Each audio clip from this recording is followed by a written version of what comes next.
नमस्कार मेरे प्यारे किसान साथियों, स्वागत है आपका आपके ही अपने किसान हितैषी यूट्यूब चैनल सादाबाद केसरी पर। आज हम लेकर आए हैं आप सभी आलू उत्पादक किसान साथियों के लिए एक बड़ी धमाकेदार खुशखबरी, जिसे सुनकर आप सभी खुशी से उछल पड़ेंगे। आपके मन मस्तिष्क में भविष्य की उम्मीदें हिलोरे मारने लगेंगी और आप आलू के बाजार में अपनी मजबूत पकड़ के दम पर अच्छे दाम भी ले पाएंगे। जो खबर आज मैं आपको बताने जा रहा हूं उसे कोई भी व्यक्ति बताने के लिए तैयार नहीं होता है, क्योंकि जिस खबर में, जिस जानकारी में आप किसानों का हित छुपा हुआ हो, आलू में तेजी के द्वार खुलने वाले हों, आपके सपने, आपकी कल्पनाएं, आपकी उम्मीदें पूरी होने वाली हों और आप स्वाभिमान की जिंदगी सिर उठाकर सीना तान कर चल सकें,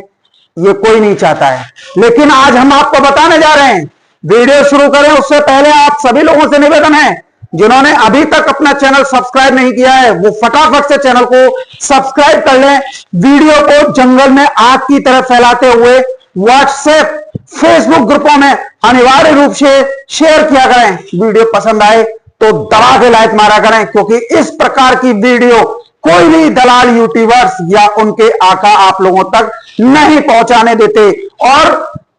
हमेशा उनका उद्देश्य आप लोगों के अंदर डर और घबराहट फैलाकर फायदा पहुंचाना होता है। किसान साथियों, आज किसान विरोधियों के पैरों तले भी जमीन खिसकने वाली है, जो सस्ती दरों पर आलू खरीदने के लिए ईडी से चोटी तक का जोर आप लोगों के बीच में लगा रहे थे, तरह तरह के आडंबर रचते हुए। तो किसान साथियों, उत्तर प्रदेश के आप आलू उत्पादक किसानों के लिए यह समय ऐतिहासिक बदलाव के बहुत बड़े संकेत दे रहा है। किसान साथियों, दक्षिण भारत की बड़ी और प्रभावशाली मंडियों में गिने जाने वाले तेलंगाना, आंध्र प्रदेश और तमिलनाडु की सभी प्रमुख मंडियों में स्थानीय आलू किसानों को हितों को सुरक्षित रखने के उद्देश्य से नवंबर 2025 से बाहरी आलू, विशेष रूप से उत्तर प्रदेश से आने वाले आलू के प्रवेश पर सख्त रोक जो है तीनों राज्यों में लगा दी गई थी, ताकि लोकल फसल को, जो वहां पर कॉलर है, उसको उचित खपत और जो है भाव वहां के किसानों को मिल सके और बाहर से आने वाला आलू वहां की लोकल बाजार को नुकसान ना पहुंचा सके। लेकिन ये रोक तीनों ही राज्यों ने 3 फरवरी 2026 से पूरी तरह हटा ली है और रोक हटते ही उत्तर प्रदेश की कोल्ड स्टोरेज से निकला हुआ पुराना आलू तथा सीमित मात्रा में नया आलू गाड़ियों के माध्यम से साउथ की विभिन्न मंडियों में पहुंचना भी शुरू हो गया है। फिलहाल शुरुआत में 1 से 2 गाड़ियां, क्योंकि पुराना आलू खत्म ही हो चुका है, थोड़ा बहुत बचा है, और कहीं कहीं से एक गाड़ी जो है नया 37-97 आलू खुद के पहुंच गया। लेकिन ये केवल शुरुआत है और आने वाले दिनों में तस्वीर पूरी तरीके से बदलने वाली है, क्योंकि जैसे जैसे फरवरी का महीना आगे बढ़ेगा वैसे वैसे तेलंगाना, आंध्र प्रदेश और तमिलनाडु की मंडियों में लोकल आलू कॉलर की आवक तेजी से घटेगी। अभी जो लोकल आलू कॉलर 2 से 3 हजार पैकेट के आसपास मंडी में आ रहा है, वो फरवरी के अंत तक लगभग समाप्त हो जाएगा, यानी प्रेशर नहीं दे पाया है। और यही वो मोड़ होगा जहां से आप उत्तर प्रदेश के पके हुए 37-97 आलू की असली मांग शुरू होगी, क्योंकि साउथ के लोकल हाइब्रिड आलू की क्वालिटी बाजार में ज्यादा दिन तक टिकने वाली स्थिति में नहीं है। लोकल आलू जो कॉलर का है, अगर वो बैलेंस रुक जाए तो खराब हो जाता है, चमक खो देता है और भंडारण या लंबी सप्लाई चेन के लिहाज से कॉलर कमजोर साबित हो रहा है, क्योंकि पुखराज है। जबकि उत्तर प्रदेश का पका हुआ 37-97 जो स्टोरेज आलू है, वो रंग, रूप और मजबूती के मामले में ज्यादा भरोसेमंद जो है माना जाता है। और यही वजह है कि व्यापारी और मंडी के खरीदार वहां के लोकल कॉलर आलू खत्म होते ही उत्तर प्रदेश के 37-97 आलू की तरफ तेजी से शिफ्ट होंगे। जैसे ही फरवरी के अंत में कॉलर फसल समाप्त होगी, मार्च महीने में दक्षिण भारत की मंडियों में आलू की फुल डिमांड जो है देखने को मिलेगी। और नोट कर लेना और इस वीडियो को भी शेयर कर लेना, जिसको नहीं लगता है उसके सामने आ जाएगा। और ये डिमांड सिर्फ तेलंगाना, आंध्र प्रदेश, तमिलनाडु तक ही सीमित नहीं रहेगी, वरन महाराष्ट्र के साथ साथ उड़ीसा की मंडियों में भी उत्तर प्रदेश के पके आलू की जोरदार मांग बनेगी। कुल मिलाकर साफ है,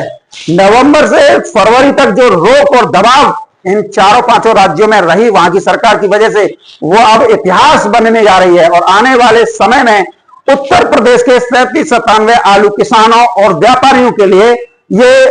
आने वाला महीना बेहद अहम होने वाला है, क्योंकि जैसे ही साउथ की लोकल फसलें मैदान से हटेंगी यानी बाजार से हटेंगी, वैसे ही पूरे दक्षिण भारत में उत्तर प्रदेश के 37-97 आलू की मांग तेज होगी और बाजार का रुख पूरी तरीके से बदलता हुआ नजर आएगा, ऐसा शास्त्र भी कह रहे हैं। इस खबर में सबसे बड़ा नुकसान उन्हीं मंदड़ियों और किसान विरोधी मानसिकता पालने वालों को हो रहा है जो अब तक साउथ की रोक और लोकल आवक का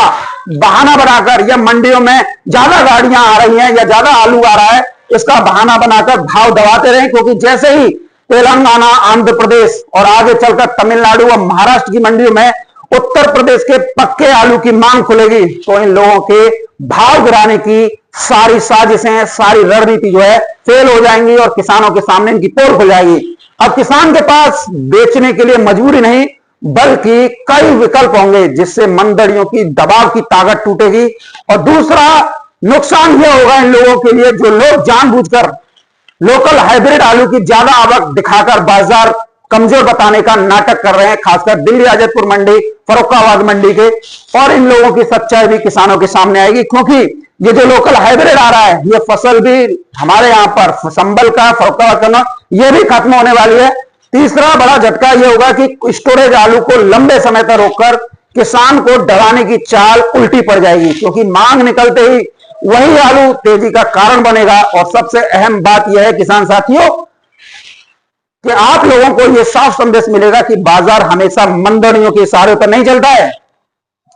जिससे किसान विरोधी सोच रखने वालों की पकड़ धीरे धीरे कमजोर होती चली जाएगी। इस खबर से ईमानदार कोल्ड स्टोरेज मालिकों, मैनेजरों, मुनीमों, स्टॉकिस्टों और व्यापारियों को सीधा ठोस फायदा होगा, क्योंकि सबसे पहले तो साउथ की मंडियों में उत्तर प्रदेश आलू की मांग खुलते ही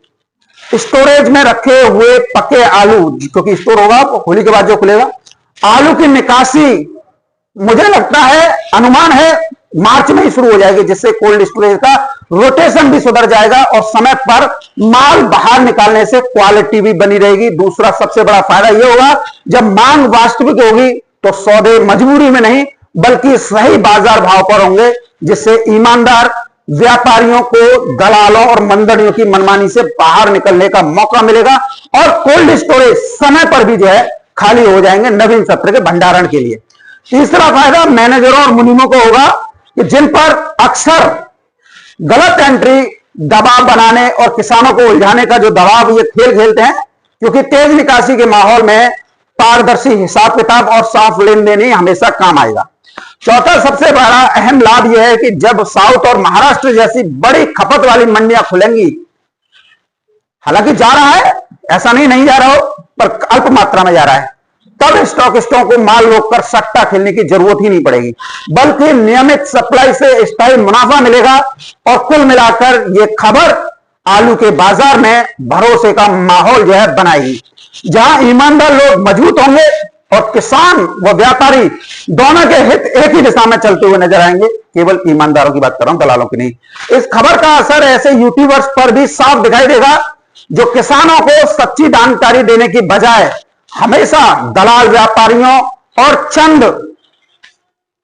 दलाल कोल्ड मालिकों की चापलूसी में लगे रहते हैं। देखा है अभी आपने एक दो वीडियो देखी होंगी, क्योंकि जैसे ही साउथ की मंडियों में उत्तर प्रदेश के आलू की मांग हकीकत में सामने आएगी, वैसे ही इनके बनाए हुए डर के नैरेटिव और मंदी के झूठे विश्लेषण जो है धराशायी हो जाएंगे। अब तक ये लोग फंडिंग के दबाव के दम पर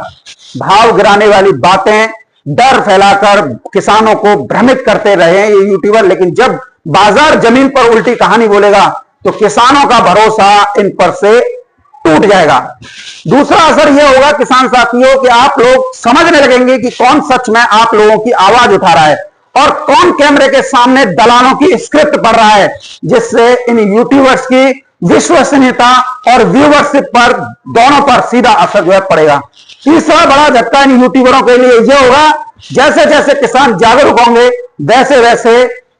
ऐसे चैनलों की फंडिंग का औचित्य भी जो खत्म हो जाएगा, क्योंकि किसान को समझ में आ जाएगा ये डर और घबराहट अपने आकाओं को करोड़ों रुपए का फायदा पहुंचाने के उद्देश्य से इन यूट्यूबरों के द्वारा किया था। क्योंकि जिनके इशारे पर ये बोलते हैं वही लोग बाजार में कमजोर पड़ जाएंगे और कुल मिलाकर ये खबर उन यूट्यूबर्स के लिए आईना दिखाने वाली साबित होगी जो किसान नहीं बल्कि कमीशन खोरी के प्रवक्ता जो हैं बन चुके हैं, और जिनका खेल सच सामने आते ही अपने आप जो है उजागर हो जाएगा। ऐसे लोगों पर जो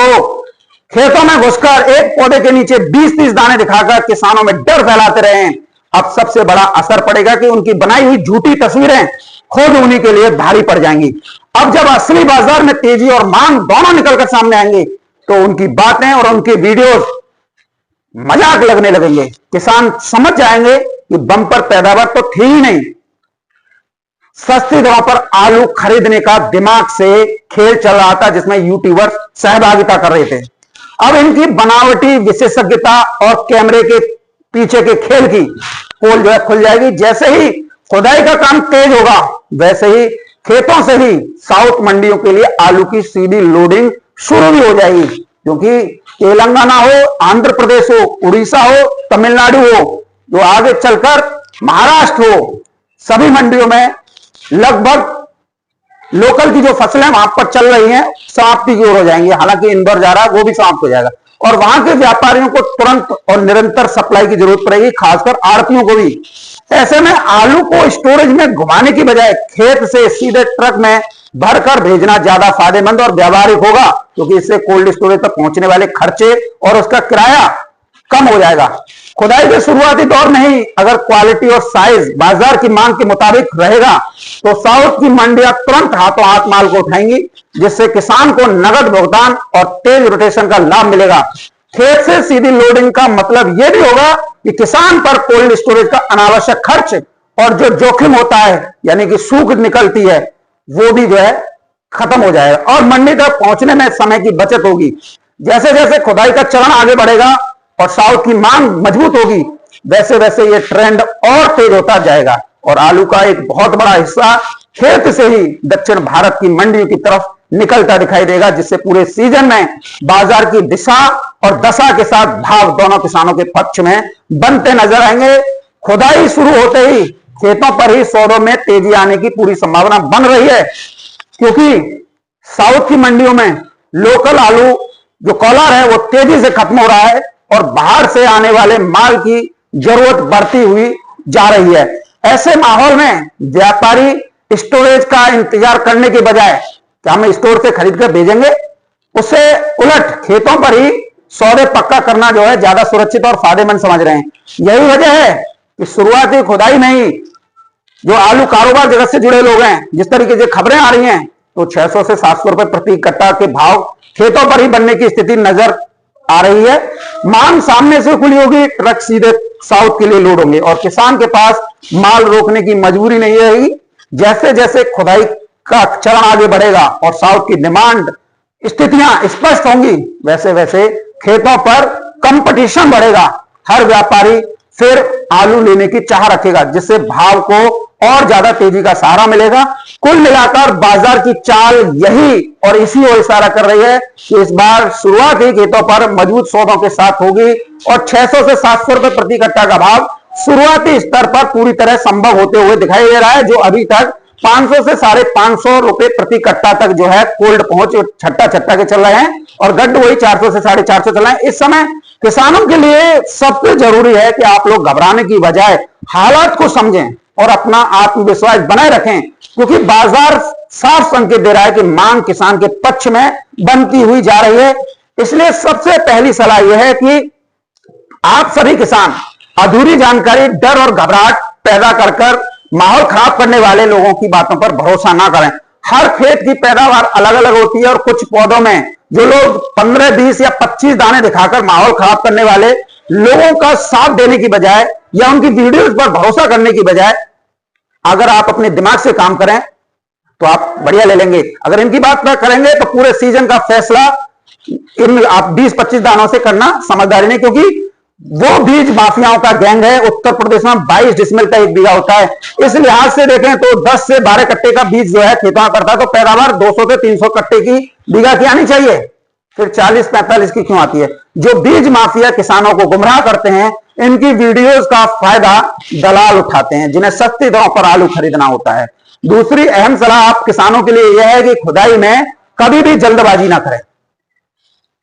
क्योंकि मौसम बिगड़ने वाला है 16 तारीख से लेकर 18 तारीख के बीच में। और आप साइज और उसके स्किन को पकने पर ज्यादा ध्यान दें, क्योंकि अच्छी क्वालिटी का आलू ही साउथ की मंडियों में हाथों हाथ बिकता है। तीसरी बात यह है कि सौदा करते समय अकेले ना पड़ें, आसपास के किसानों से भाव की जानकारी लेते रहें, ताकि कोई भी व्यापारी अलग अलग किसानों को अलग अलग रेट बताकर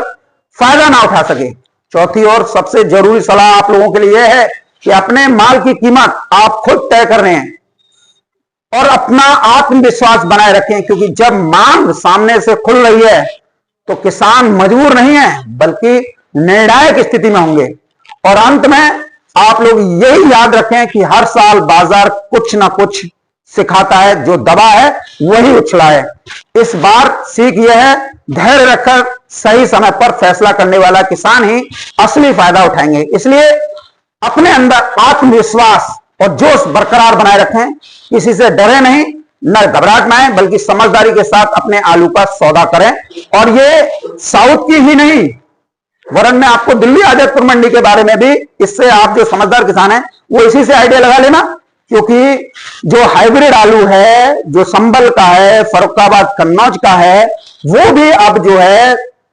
रफ्तार से खुदाई चल रही है। किसानों को मक्का बोनी है, किसी को धान बोना है, किसी को बाजरा बोना है, किसी को तरबूज खरबूज बोना है, तो वो एक बड़े स्तर पर आलू की खुदाई करके उसे मंडी में डाल रहे हैं। तो ये भी बहुत जल्द जो है इस महीने के आखिर तक जो है पूरा सिमट जाएगा। तो फिर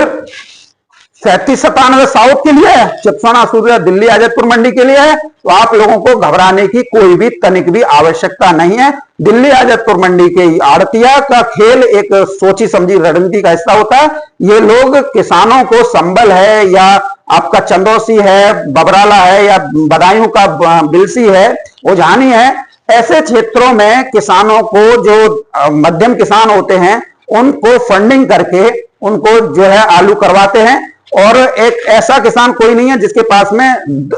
5-10 बीघा, और सभी जो है 50-50, 100-100 बीघा खेत जो है किसान करने वाले हैं। तो ऐसे में ये लोग लगभग हर साल उनका यही रोटेशन है कि उन लोगों को फंडिंग करते हैं और फिर जो है उस पर मुनाफा कमाने का प्रयास करते हैं। इसीलिए ये लोग जहां पर ये अपने किसानों को फंडिंग करते हैं, वहां से 1-2 गाड़ी चिप्सोना की या सूर्या की मंडी में जो है मंगाते हैं, ताकि इस चीज पर 2-3 गाड़ी अगर 7-8 दिन आ जाएंगी तो उन पर कोई फर्क नहीं पड़ने वाला है, क्योंकि उनके पास में हजारों बीघा आलू के खेत हैं चिप्सोना सूर्या डायमंड के, तो वो उस पर जो है मुनाफा कमा लेंगे। लेकिन क्या है कि शुरुआत में घाटा उठाओ, उसके बाद में मुनाफा कमाओ, ये इनकी पॉलिसी है। और इसी पॉलिसी में ये लोग चिप्सोना सूर्या डायमंड को जो है कच्चे में जो है खोद के मंगाते हैं, और ये आडंबर रखते हैं कि दिल्ली आजतपुर मंडी में चिप्सोना सूर्या आ गया। इससे किसानों के अंदर जो चिप्सोना सूर्या करते हैं, जिन्हें अपनी दम पर वो लोग करते हैं, उनके अंदर डर और घबराहट फैलती है कि अरे नया चिप्सोना या सूर्या आ गया तो अब हम भी खोदें। तो इन लोगों का मेन मकसद क्या होता है कि चिप्सोना सूर्या जो आ रहा है,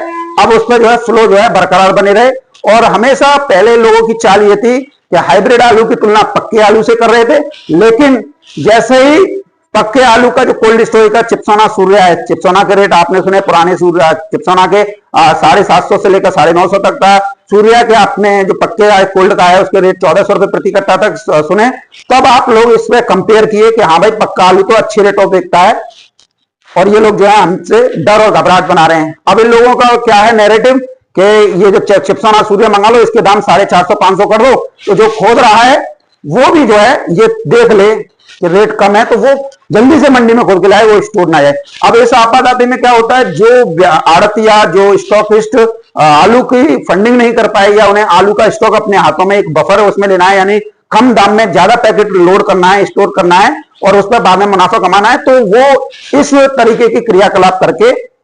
किसानों के अंदर डर और घबराहट फैला देते हैं। किसान खेतों से आलू खोदता है और मंडी में लोड कर देता है। अब वो ही मंडी में जो आलू आता है फिर वही जो है कोल्ड स्टोरेज ये आड़तिया लोग करते हैं। इसका स्पष्ट रूप से उदाहरण आप फर्रुखाबाद की आज सातनपुर मंडी की देख लीजिए, जहां पर आलू जो मंडी से किसान जो मंडी में लेके आ रहे हैं उसे ही व्यापारी या स्टॉकिस्ट खरीद के कोल्ड स्टोरेज में ले जा रहे हैं। तो कुल मिला के कान इधर से पकड़ लो या इधर से पकड़ लो, ये सिर्फ आप लोगों को बेवकूफ बनाने का काम है। आप लोगों को समझदारी दिखानी है कि ये लोग इसके पीछे कितना बड़ा नेटवर्क चलाते हैं और किस तरीके से हमें बर्बाद करने की चेष्टा जो है करते हैं। आशा है आप लोग पूरी तरीके से इस वीडियो से सहमत हुए होंगे, तो वीडियो को दबा के शेयर करना और लाइक तो जबरदस्त तरीके से देना।